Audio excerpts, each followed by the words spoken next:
السلام عليكم متتبعين، كي دايرين؟ لاباس عليكم؟ كي بقيتو؟ كنتمنى من الله تكونوا بيتم بالصحه والعافيه ان شاء الله.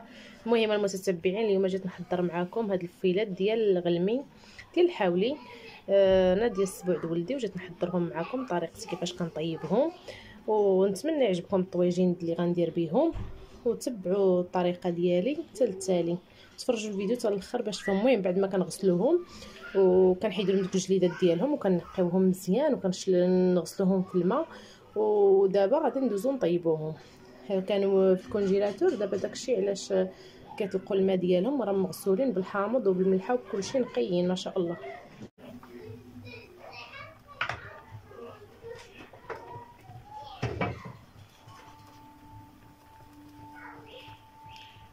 المهم المتتبعين، هنا درنا البصله ودرنا المعدنوس.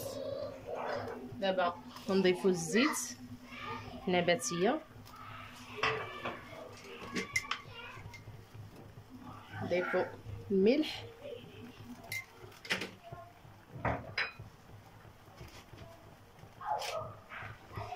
نضيفوا الثوم مبشور،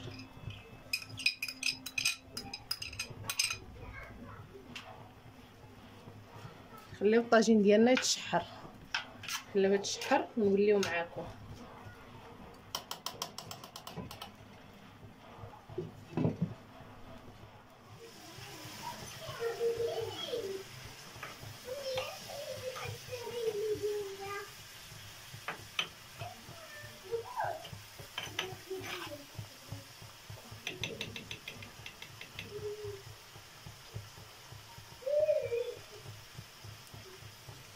هنا خوتي ندير الحامض،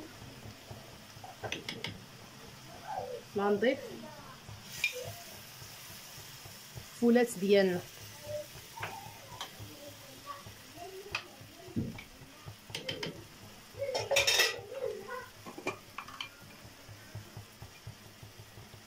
السودانيه،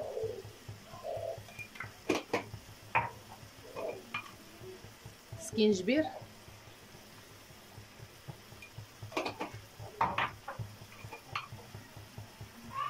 الكركم،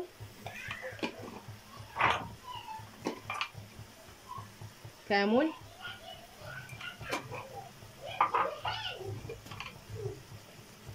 الابزار،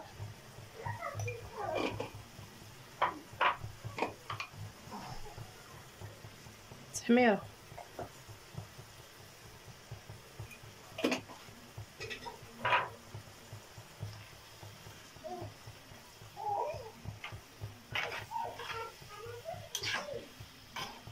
نخلطوا هاد الفولات ديالنا مع هاد البصله مع العطريه تشرب لي القامه ديالها مزيان.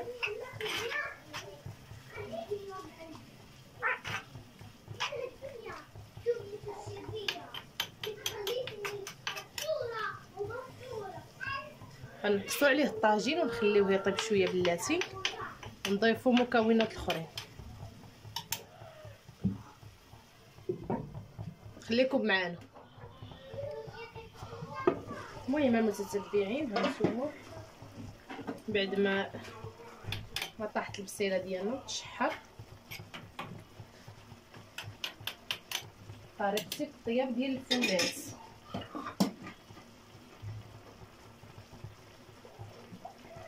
البطاطا ديالنا الطويجين،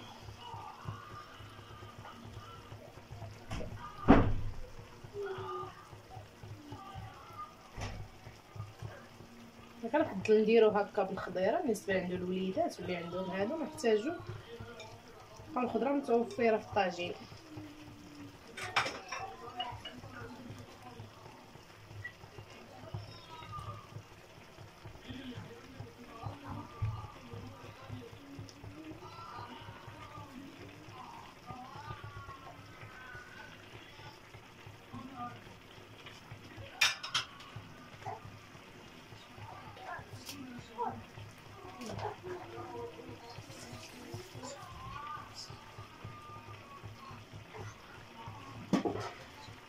خليوه دابا يكمل الطياب. المهم المتتبعين، كان هذا هو الطويجين ديال الفولات ديالنا. دابا نضيفوا عليه الزيت البلديه ونضيفوا عليه الزين الحامض والمزاود والرشيشه من البقدونس. هذا هو الطاجين ديالنا، كنتمنى تجربوه بالصحه والعافيه. ما تنساوش ديروا لايك وسبسكرايب باش يوصلكم ديما الجديد. باي باي.